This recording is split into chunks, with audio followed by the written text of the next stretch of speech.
The diplomatic station hung in space like a giant silver wheel. Ships from 100 different worlds docked at its ports every day. Inside the main hall, beings of all shapes and sizes walked, floated, or crawled through the corridors. Some breathed oxygen, others methane. Some had 2 legs, others had none. This was Nexus Prime, where the galaxy came together to talk instead of fight. Dae-Jin stood in the waiting area outside the council chambers. He wore his dress uniform, dark blue with silver trim. The medals on his chest meant nothing here. The aliens did not care about human achievements. To them, humans were children who had just learned to walk among the stars. "They are ready for us," Hana said beside him. She was the lead ambassador, older than Dae-Jin by 15 years. Her hair had streaks of gray and her eyes showed the tiredness of someone who had argued the same points 1,000 times. They walked into the chamber together. The room was enormous, designed to hold representatives from species both tiny and massive. The council members sat in a circle around them. Dae-Jin recognized most of them now after 3 years of visits. The crystalline elders who barely moved, the floating gas beings who spoke through electronic translators, the insectoid hive minds who thought as one, and the Vrexians. They looked almost human if humans were 8 feet tall with gray skin and eyes that glowed red. They had conquered 40 star systems through military might. Their representative, War Master Krell, sat with his arms crossed. His expression showed what he thought of humans. "Nothing good. The human delegation may speak," the council leader said. Its voice came from everywhere and nowhere, translated into perfect human language. Hana stepped forward. "Honored Council, we come again to request full membership. Humanity has proven itself worthy. We have established peaceful contact with 17 species. We have shared our medical technology freely. We have asked for nothing but a voice in galactic affairs." "You have asked for much and given little," Krell interrupted. His voice was deep and rough. "Your species achieved faster than light travel only 50 years ago. We have had it for 10,000. You are infants playing with tools you barely understand." Dae-Jin felt his jaw tighten. He had heard this speech before in different words. The galaxy did not respect youth or enthusiasm. They respected age and power. "If I may," Dae-Jin said, stepping forward. Hana shot him a warning look, but he continued. "We may be young, but we learn fast. Give us a chance to prove ourselves." Krell laughed. It was not a pleasant sound. "Prove yourselves." "Very well, human. I offer you a challenge." The chamber fell silent. Even the floating gas beings stopped their constant motion. "The Vrexian Empire has a tradition," Krell continued. "When a lesser species wishes to join the council, we test them. 5 challenges across 5 domains: combat, strategy, engineering, survival, and cultural adaptation. If you win, you gain immediate council membership. If you lose," he smiled, showing too many teeth, "you accept vassal status under our guidance for 100 years. Hana's face went pale. "That is not necessary. We can continue diplomatic negotiations." "I accept," Dae-Jin said. The words left his mouth before he could stop them. Hana turned to him, her eyes wide with shock and anger. The council members leaned forward in their seats. Krell's smile grew wider. "Excellent," the War Master said. "You have 30 days to prepare your champions. We shall meet on the testing grounds of Koros Station. The galaxy will watch, human. They will watch you fail, as 17 species before you have failed." The council session ended. Hana did not speak to Dae-Jin until they were back on their small ship heading away from the station. "What were you thinking?" she demanded. "Do you know what you have done? 100 years of servitude. Our children's children will suffer for your pride." "We were getting nowhere with diplomacy," Dae-Jin said quietly. 3 years, Hana. 3 years of polite speeches and closed doors. They were never going to accept us through talk alone. So you gamble our entire future on 5 contests? The Vrexians have never lost. Their champions are bred for this from birth." Dae-Jin looked out the window at the stars. "Then we do not play their game. We play ours." News of the challenge spread across human space faster than light. The Earth government called emergency sessions. Military commanders analyzed Vrexian combat records. Scientists studied their technology. Everyone had an opinion, and most of them were that Dae-Jin was a fool. But Dae-Jin did not watch the news or read the reports. He made a list instead, 5 names. Not the strongest soldiers or the smartest scientists. Something else. Something the galaxy had not seen before. His first stop was a rehabilitation center on Mars colony. The building was modern and clean, filled with veterans who had lost limbs in the colony wars. Daejin found Taeyang in the training room, teaching a young woman how to use her new prosthetic arm. Again, Taeyang said, do not think about grabbing. Think about intention. The arm knows what you want.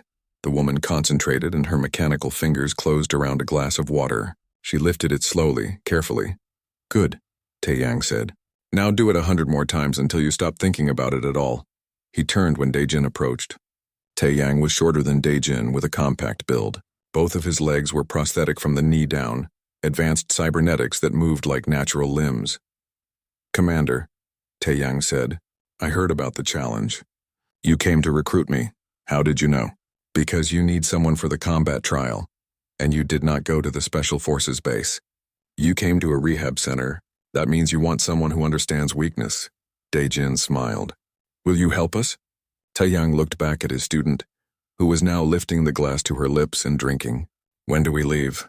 The second recruit was harder to find. Bora lived in the lower levels of New Mumbai Colony, a sprawling city on a barely habitable moon.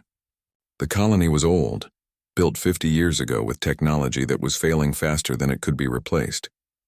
Water recyclers broke down monthly. Air processors needed constant maintenance. Power generators ran on hopes and prayers. Daejin found Bora in a maintenance tunnel, elbow deep in a broken pump assembly. She was young, maybe 25, with grease-stained clothes and wild hair tied back with electrical tape. This piece is supposed to regulate pressure, she muttered to herself.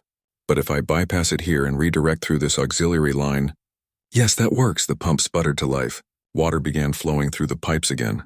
Impressive, Daejin said. Bora jumped, nearly hitting her head on the low ceiling. Who are you? If you are from the engineering board, I have permits for all of this. Mostly. I am not from the board. I need an engineer for something important. I am not an engineer. I never went to university. I know. That is why I want you. Bora stared at him. You are that commander, the one who accepted the Vrexian challenge. Everyone says you are crazy. Probably.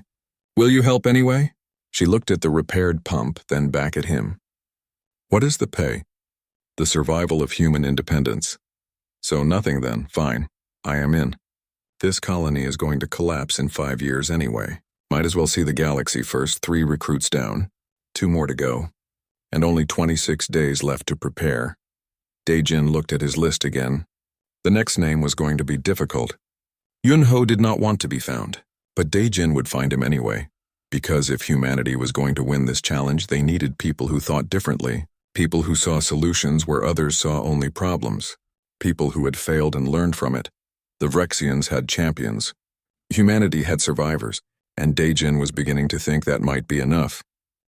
The university was small, tucked away on Earth in a quiet city that most people forgot existed.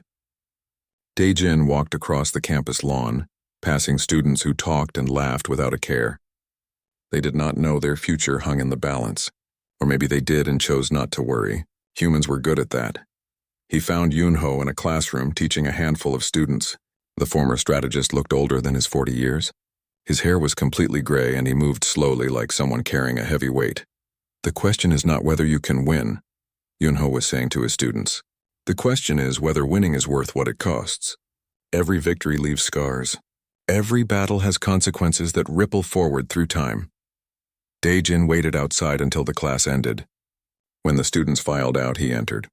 Yunho looked up from gathering his papers and froze. Commander Daejin, Yunho said. His voice was flat. I wondered when you would come. You heard about the challenge.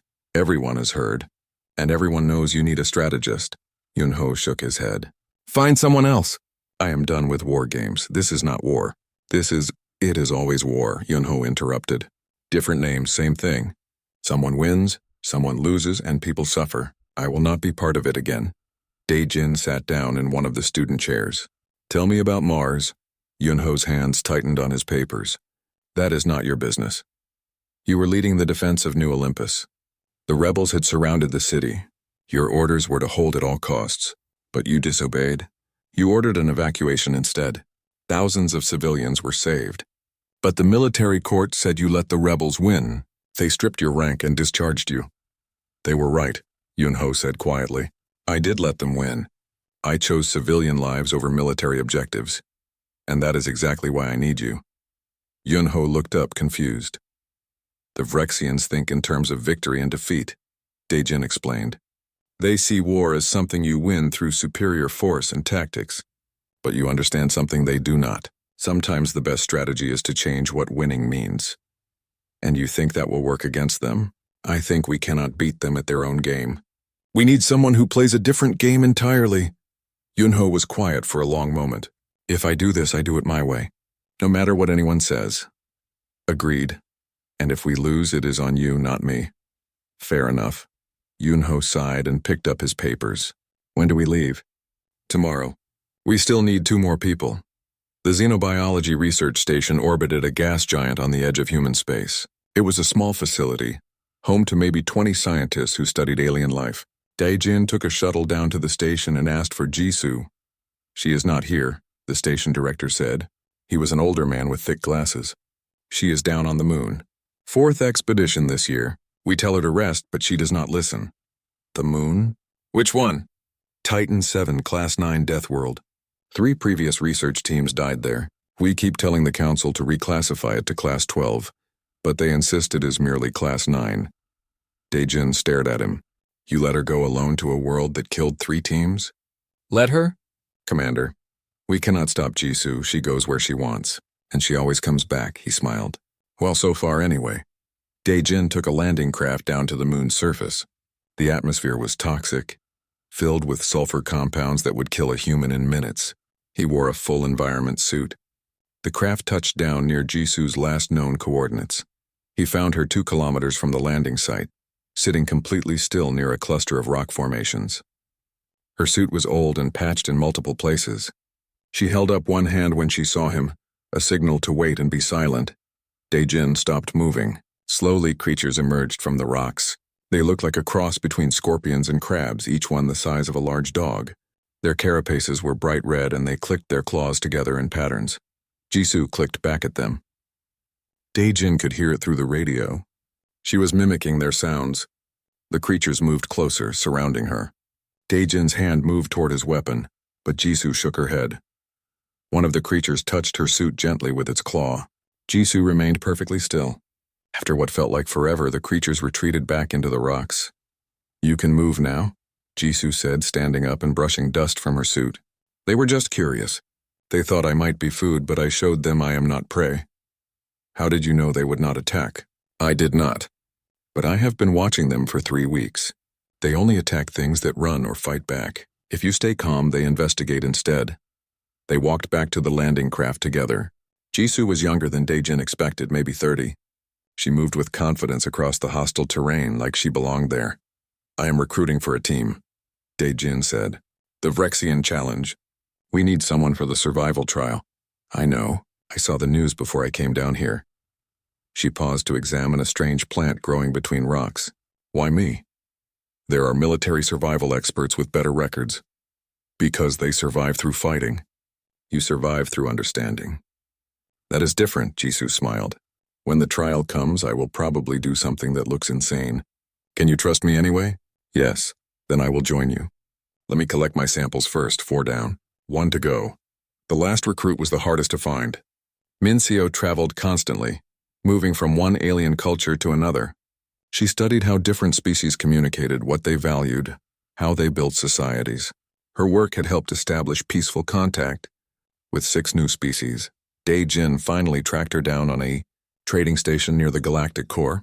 She was sitting in a cafe that served food for 12 different species, watching the crowd and taking notes.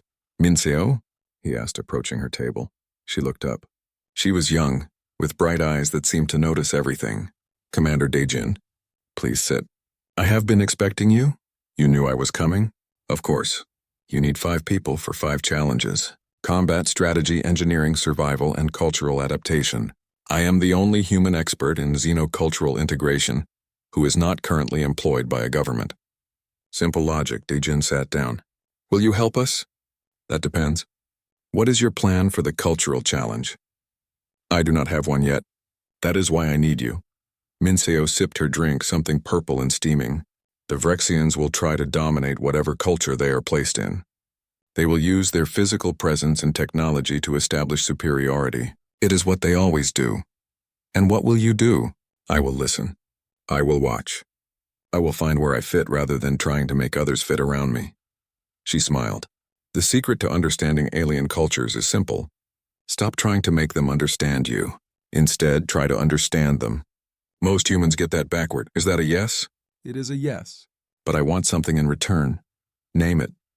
When this is over, win or lose, I want humanity to establish a xenocultural exchange program. We need to stop treating first contact as a business transaction. We should be learning from other species, not just trading with them. I will make it happen. Then you have your 5th team member. Daijin gathered his team on a transport ship heading toward Koro Station. They sat around a table in the common room, 5 strangers who would need to become something more. Taeyang studied everyone with the careful eye of a soldier. Bora looked excited, like this was an adventure rather than a crisis. Yunho seemed tired but resigned.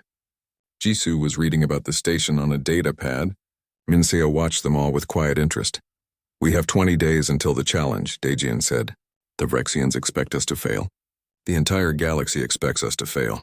They see us as primitive newcomers who do not belong in their club. So we prove them wrong, Bora said. No, Yunho corrected. We prove them irrelevant. There is a difference, Daejin smiled. Exactly. We are not here to beat the Vrexians at their own game. We are here to show them that their game is not the only one that matters. He pulled up a holographic display showing the Vrexian champions. They were impressive. Massive warriors with centuries of experience. Engineers who had built weapons that conquered worlds. Strategists who had never lost a battle. Survival experts who had endured things that would kill most species. They are better than us, Daejin continued. Stronger, faster, more experienced. If we fight on their terms, we lose. So we change the terms. How? Taeyang asked. By being human. By doing what we do best. Adapting, improvising, finding solutions that no one else sees. He looked at each of them. You were not chosen because you are the best.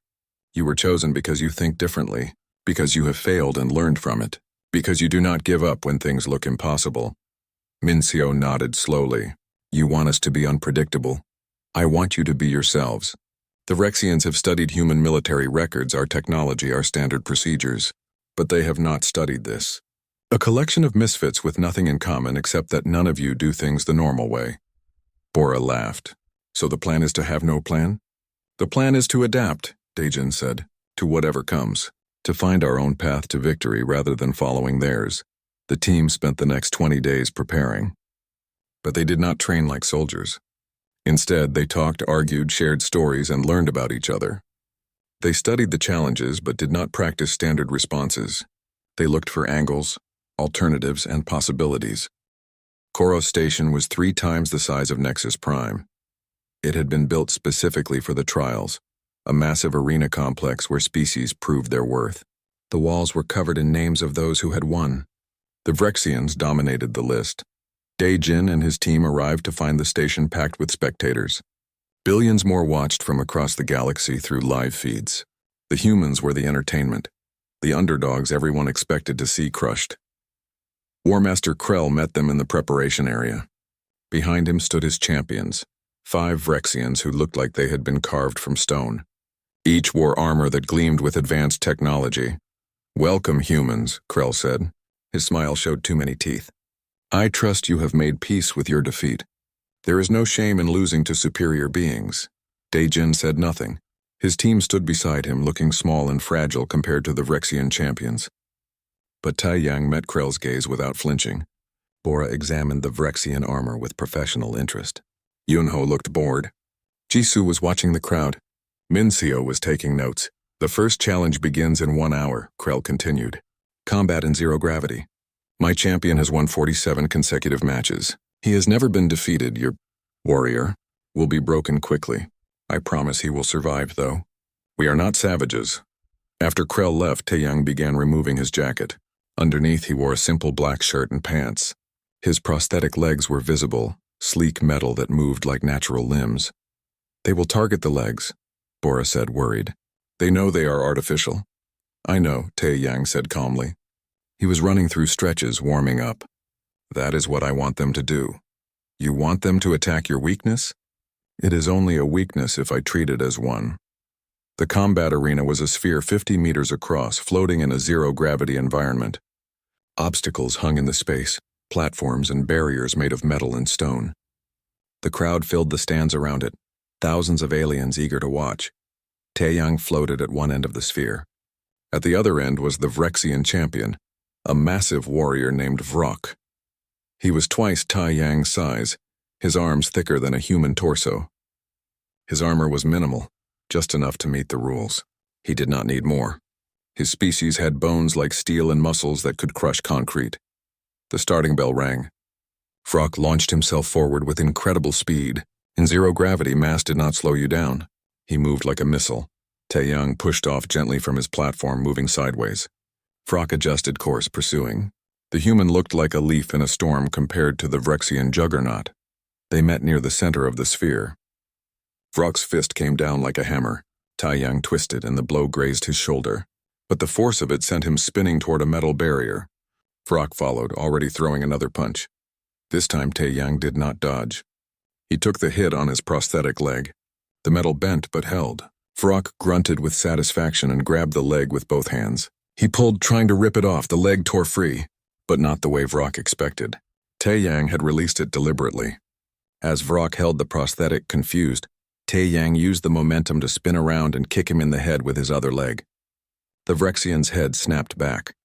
Then Taeyang grabbed a piece of debris floating nearby and threw the prosthetic leg at Vrok like a spear. The heavy metal limb struck the warrior in the chest, driving the air from his lungs. In zero gravity, Taeyang was more mobile with one leg than with two. He moved like a dancer, using his hands and remaining leg to push off obstacles. Vrok was stronger, but strength meant less when everything floated. The Vrexian kept grabbing for Taeyang and missing. Taeyang noticed patterns. Vrok always followed with his right hand after a left-hand grab. He favored straight-line attacks. He expected his opponents to retreat. Every time Taeyang moved toward him instead of away, Vrok hesitated for a split second. That split second was enough. Taeyang grabbed a metal bar from a broken obstacle. He wedged it between two platforms and used it like a springboard, launching himself at Vrok with all his momentum. He wrapped his arms around the Vrexian's neck and his leg around the warrior's arm, immobilizing him. Vrok thrashed, but Taeyang held on.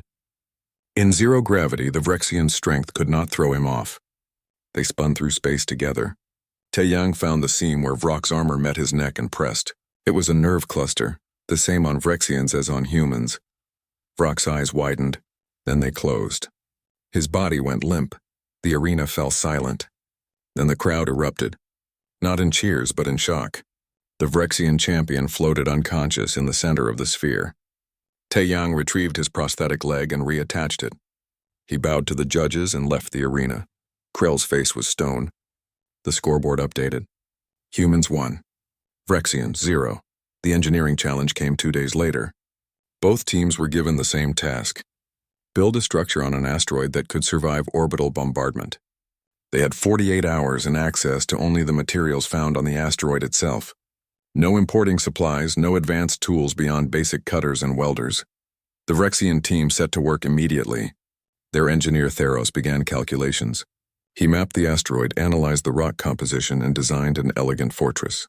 His team cut and shaped the stone with precision, building walls 3 meters thick. They created a dome structure with perfect geometric angles to deflect blasts. Bora approached the problem differently. She spent the first 6 hours just walking around the asteroid, kicking rocks, examining cracks. Her team waited for instructions. She gave none. What is she doing? Daijin asked, watching the feed from the control room.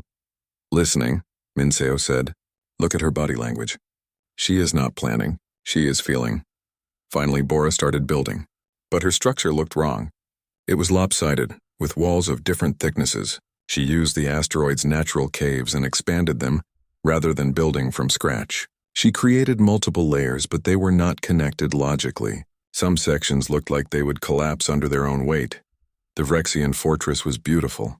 Bora's creation looked like a junkyard. On the 3rd day, the bombardment began. Plasma cannons fired from orbit, the same weapons used in real space battles. The test was simple. Whichever structure lasted longer won. The first shot hit the Vrexian fortress dead center. The dome deflected most of the energy, just as Theros had calculated. The second shot hit a different angle. Again, deflection. The fortress was performing perfectly. The shots hitting Bora's structure seemed to cause catastrophic damage. Outer walls collapsed. Sections exploded. It looked like total failure, but it kept standing. Shot after shot, pieces of Bora's structure broke apart. But the core remained. The falling debris absorbed energy. The odd angles redirected force into empty caves. When one section failed, others compensated. It was organized chaos designed to fail gracefully. The Vrexian fortress lasted 19 minutes. It deflected shots perfectly until a plasma bolt found a weak point where wall met dome. The structure collapsed in seconds, complete and catastrophic. Bora's structure lasted 31 minutes. By the end, it barely resembled a building. But the central core, buried deep in the asteroid, remained intact. A human could have survived inside it. Theros stared at the results, his face showing disbelief. "That should not have worked," he said. "The design violates basic principles." "No," Bora said, overhearing him. "It violates your principles. I did not build the strongest structure. I built the one that accepted it was going to get destroyed and planned for it. Humans, too." Vrexians, 0. The strategy challenge was the most complex. Each commander was given control of a simulated star system. They had resources, fleets, and populations. The enemy forces were equivalent. The goal was simple: achieve victory while minimizing all casualties, including enemy forces. The simulation ran in accelerated time. Days passed in minutes. The Vrexian strategist, Commander Thrax, was legendary. He had won real wars against species that outnumbered him. He began with a brilliant campaign, using his forces efficiently, accepting losses only when necessary. He cornered the enemy fleet, offered generous surrender terms, and ended the conflict in simulated 17 days. His casualty count was remarkably low for such a quick victory. Then came Yunho's turn. He studied the simulation for an hour before making his first move. When he did, military observers were confused. He abandoned strategic positions. He retreated when he could have advanced. He even sent medical supplies to enemy wounded. Days passed in the simulation. Then weeks. Yunho's approach looked like slow defeat. He lost territory. His fleet scattered. Enemy forces advanced. But strange things started happening. Enemy soldiers began surrendering not to escape death, but because they were treated well as prisoners. Yunho's broadcast to enemy populations spoke not of conquest but of shared problems. He revealed that enemy leaders were hoarding resources while citizens starved. He offered food and medicine to any who needed it, enemy or ally. Slowly, the enemy nation began to fracture, not because of military pressure, but because their own people questioned why they were fighting. Yunho did not defeat the enemy fleet. He made the enemy fleet irrelevant. By day 41, the enemy government had collapsed from internal pressure. The war ended not with a battle, but with a peaceful transition of power. The judges argued for hours. The survival challenge began at dawn. Both participants were transported to a Class 12 death world called Ragros. The planet was classified as uninhabitable for good reason. The atmosphere contained sulfur and methane. The temperature swung from freezing at night to boiling during the day. The wildlife was aggressive and adapted to killing anything that moved. The rules were simple: survive for 10 days and reach an extraction point 200 kilometers away. Participants could bring only a basic survival suit and a small emergency pack. Everything else they needed they had to find on the planet. Jisoo stood in the dropship, checking her equipment one final time. Her suit was older than the Vrexians, patched in several places. Her emergency pack contained basic medical supplies, a water filter, and a small cutting tool. Nothing fancy. The Vrexian survival expert Kren wore advanced tactical gear. His suit could regulate temperature, filter any atmosphere, and repair minor damage automatically. His pack was 3 times the size of Jisoo's, filled with technology. They were dropped at opposite ends of the starting zone. The extraction point was marked on their suit displays, but the route was up to them. Kren began moving immediately. He traveled in a straight line toward the extraction point, using his suit's sensors to detect threats. When predators appeared, he drove them away with sonic weapons. When toxic plants blocked his path, he burned through them with his cutting laser. He was not adapting to the environment. He was dominating it.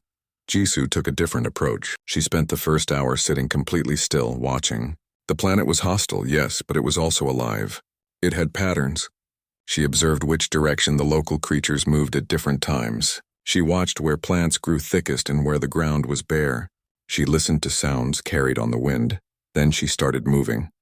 But not toward the extraction point, not yet. First, she needed to understand this world. She found a cluster of plants growing near a rocky outcrop. Their leaves were thick and waxy. She cut a small sample and tested it carefully. The smell was sharp but not toxic. She rubbed a tiny amount on her suit's external sensor. The readout showed high nitrogen content. Plants with high nitrogen often indicated water nearby. She followed the plant clusters until she found a small stream. The water looked clear but could contain anything. She used her filter but also watched the local creatures. Small insect-like beings drank from the stream without ill effects. That was a good sign. By nightfall, Jisoo had traveled only 10 kilometers while Kren had covered 40. But Jisoo had food, water, and shelter. She found a cave that the local predators avoided because a colony of bioluminescent fungus grew on the walls. The fungus emitted a frequency that irritated the predator's hearing. She was safe there. Kren slept in an emergency shelter pod, trusting his technology to protect him. Day 2 brought challenges. A massive storm rolled across the planet, winds strong enough to tear apart anything exposed. Kren's shelter held, but he could not travel. He waited it out, burning through his suit's power reserves to maintain the shields. Jisoo saw the storm coming and prepared. She gathered large leaves from the waxy plants and created a waterproof cover for her cave entrance. The fungus inside provided light and warmth. She spent the storm studying the cave system, finding it extended deeper into the rock. She explored carefully and discovered a colony of small furry creatures huddled together for warmth. The creatures looked at her with 6 eyes each. They could easily swarm and kill her. But Jisoo sat down slowly and waited. After an hour, one of the creatures approached cautiously. Jisoo offered it a piece of the plant she had been eating. The creature sniffed it, then took it gently. By the end of the storm, Jisoo was surrounded by the creatures. They accepted her presence because she had not threatened them. When she left the cave to continue her journey, several of them followed her. Day 3 through 5 passed in similar fashion. Kren fought against the planet. His technology kept him alive, but each day drained his resources. His suit's power was down to 60%. His weapons had limited charges remaining. He was on schedule but exhausted. Jisoo learned the planet's rhythms. She found that the major predators hunted during the hottest part of the day, so she traveled during the cooler mornings and evenings. The creatures following her acted as an early warning system, making sounds when danger approached. She discovered plants that could supplement her food supply and others that repelled insects. On day 6, disaster struck. Kren encountered a pack of the planet's apex predators, massive reptilian creatures with armored hides and toxic saliva. He fought them off with his weapons, but one of the creatures damaged his suit before dying. The environmental seals were breached. His suit could no longer filter the atmosphere properly. Kren pushed forward, knowing he had to reach extraction before the suit failed completely. But his pace slowed. He needed to stop frequently to repair the damage and conserve power. His straight-line route now seemed foolish. He had no backup plan. Jisoo, meanwhile, had moved ahead of schedule. She was already 140 kilometers into her journey by day 6. But she noticed the creatures following her were agitated. They kept looking at the sky and making warning sounds. She found shelter just as another massive storm hit. This one was worse than the first, with lightning that struck the ground every few seconds. The storm lasted 2 days. Jisoo used the time to rest and gather her strength. When the storm cleared on day 8, Jisoo emerged to find the landscape had changed. The route to the extraction point was now partially flooded. She adapted, using floating debris to cross the water. The creatures had abandoned her during the storm, returning to their caves. She was alone again, but grateful for their help. Kren was struggling. His suit was failing. The atmosphere was slowly poisoning him. He had 60 kilometers left to travel and 2 days to do it. His training told him to push through, to dominate the challenge through will and strength. But his body was breaking down. On day 9, he collapsed. His emergency beacon activated automatically, calling for medical extraction. He had survived, but he had not completed the challenge. Jisoo reached the extraction point on day 8, a full 2 days early. She was tired but healthy. Her suit was damaged from wear but still functional. She had not fought against Ragros. She had learned to live with it. The judges reviewed the recordings. Kren had demonstrated impressive survival skills and combat ability. He had survived 8 days on a death world, which was remarkable, but Jisoo had thrived. She had completed the challenge early. More impressively, she had established peaceful contact with a species previously thought to be non-sentient. The scientific community would study her recordings for years. She had proven that even death worlds could be understood rather than merely endured. Humans 4, Vrexians 0. The final challenge was the cultural adaptation trial. This one required different skills entirely.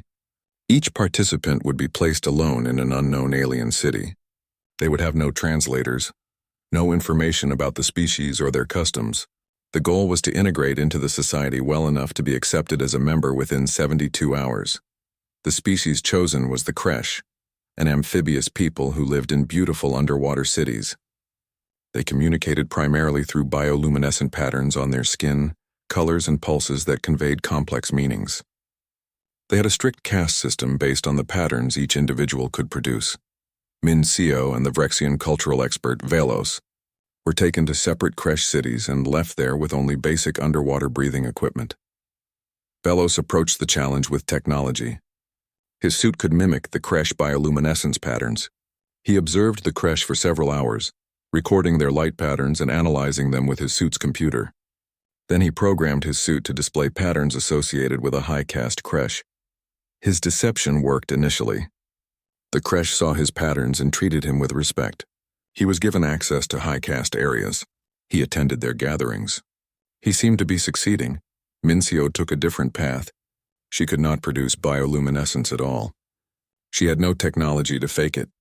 So she did not try to pretend to be Kresh. Instead, she watched and listened, not to the Kresh but to the others. In every Kresh city there were other species, servants and workers who could not produce bioluminescence. The Kresh called them shadow speakers because they communicated through gesture and sound rather than light. The Kresh barely noticed them, treating them as invisible labor. Minseo approached the shadow speakers. She mimicked their gestures carefully, learning their language. It took hours of patient observation. When she made mistakes, she apologized through gesture. The shadow speakers were surprised at first, then curious. A strange being who treated them as equals rather than ignoring them. By the end of day 1, Velos was attending high-caste Kresh functions. Minseo was sleeping in the shadow speaker quarters, learning their language and customs. Day 2 brought complications for Velos. The Kresh began asking him questions in their light language. His suit could display patterns but could not interpret complex contextual meaning. When a Kresh asked him about his family lineage through a subtle pattern shift, his suit gave a generic high-caste response. But the context was wrong. The question was intimate. The Galactic Council convened an emergency session. The chamber was packed with representatives from hundreds of species. Everyone wanted to understand what they had witnessed. Some called for the results to be invalidated. Others demanded explanations. A few were simply curious. War Master Krell stood before the council, his posture rigid. The humans cheated, he declared. Their methods were unorthodox, dishonorable. They did not follow the spirit of the challenges. Explain, the council leader said, its voice calm and neutral. In combat, the human deliberately damaged his own body, Krell said. In engineering, the human built a structure designed to fail. In strategy, the human took twice as long to achieve victory. In survival, the human befriended animals instead of conquering the environment. In culture, the human joined servants rather than leaders. These are not the actions of champions. These are the actions of... He struggled to find the word. Dae-jin, standing with his team in the witness area, supplied it. Humans, he said quietly. The chamber fell silent. Ambassador Hana stepped forward. She had watched the entire competition from the audience. Now she had something to say. Honored Council, she began. May I address War Master Krell's concerns? The council leader gestured permission. Hana walked to the center of the chamber. She looked small among the massive aliens and floating beings, but her voice carried clearly. War Master Krell is correct, she said. Our methods were unorthodox. We did not fight the way you expected. We did not solve problems the way you would solve them. And that is exactly why we won. Murmurs rippled through the chamber. Krell's eyes narrowed. The Vrexians are a proud species, Hana continued. They evolved on a stable world with predictable challenges. They became strong, fast, intelligent. They perfected their natural advantages. When they face a problem, they apply superior force and skill. This works very well most of the time. They have conquered 40 star systems using these methods. She paused, letting that sink in. But humans did not evolve that way. Earth was not a stable world. We faced ice ages that lasted thousands of years, then warm periods that flooded our coasts. We survived mass extinctions that killed most life on our planet. Our climate changed constantly. Our predators were stronger and faster than us. We had no natural weapons, no armor, no advantages. So how did we survive? Hana asked. We adapted. When we could not fight, we ran. When we could not run, we hid. When we could not hide, we made alliances. When we could not win with strength, we won with cleverness. When we could not win at all, we changed what winning meant. She pointed to Taeyang. Our combat champion lost his legs in war. Most species would see this as the end of a warrior's career. But Taeyang learned that a weakness could become strength.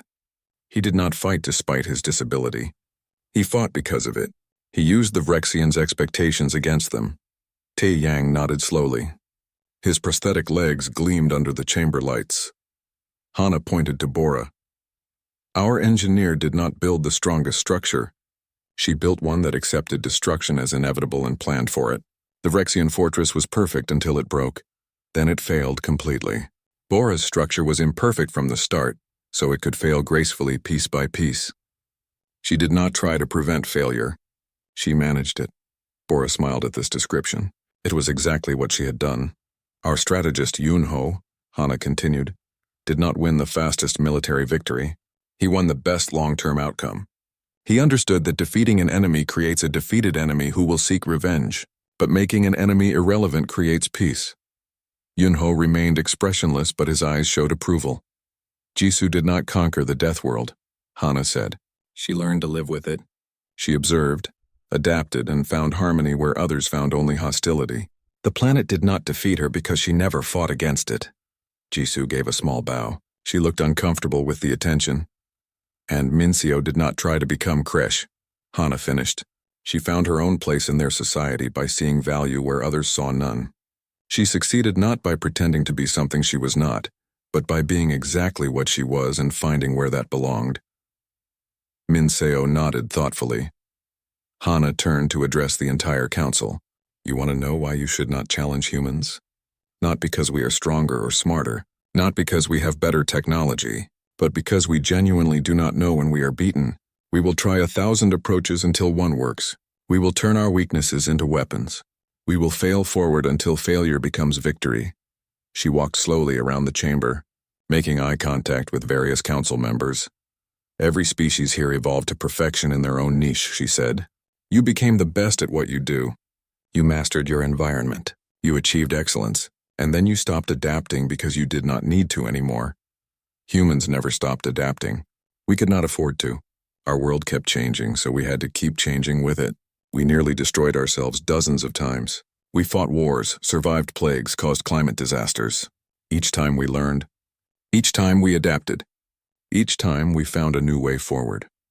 An elder council member, a crystalline being that had existed for millions of years, spoke for the first time in decades. Its voice was like crystal bells chiming.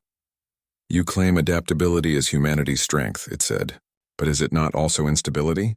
Your species changes constantly. You cannot maintain traditions. You question everything. Is this not weakness disguised as strength? Hana smiled. Maybe, but consider this. Every dominant species in galactic history eventually stagnated. They reached perfection in their niche and stopped evolving.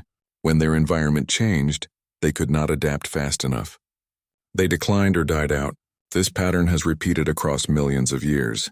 Humans might be unstable, she continued, but we are also impossible to eliminate, because we never commit fully to one approach. We always question, always experiment, always try new things.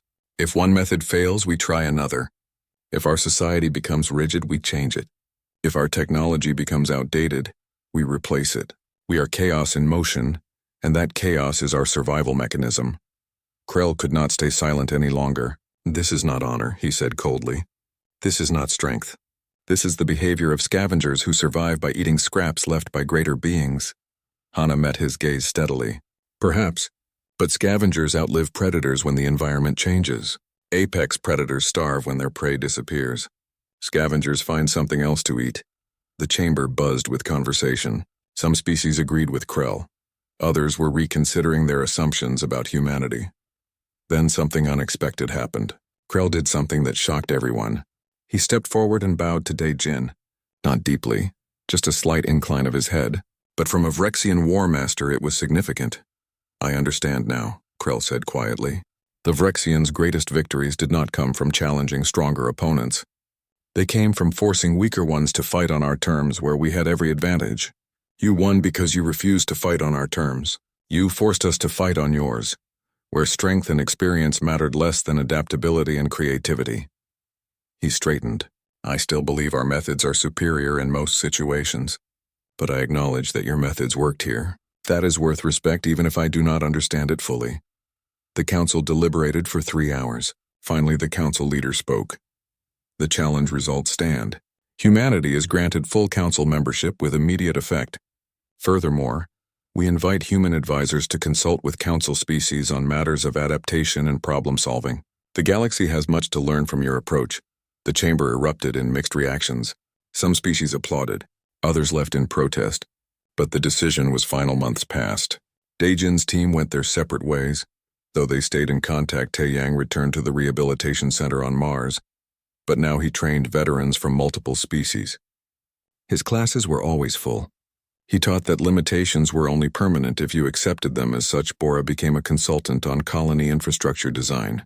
Her principle of resilient engineering, where systems were designed to fail gracefully rather than perfectly, was being adopted across human space and beyond. She was currently working on a project with 3 alien species, designing a station that could survive almost any disaster. Yun-Ho accepted a teaching position at the Galactic Council's Diplomatic Academy. His classes on conflict resolution were controversial, but popular. He taught that the goal of strategy should not be victory but sustainable peace. Many traditional military minds disagreed, but younger officers listened. Jisoo led the first joint human-alien xenobiology expedition to an unexplored sector. Her team included scientists from 7 species. They studied planets not to catalog them but to understand them. Her approach of observation before interaction was becoming standard procedure for first contact with new ecosystems. Min SEO was everywhere and nowhere. She traveled constantly, helping establish communication protocols between species who had never understood each other. She worked with the Kresh to improve relations with shadow speakers. She helped insectoid hive minds understand individualistic species. She built bridges by showing that understanding was more valuable than dominance. Dae-Jin remained on the Galactic Council as humanity's military representative.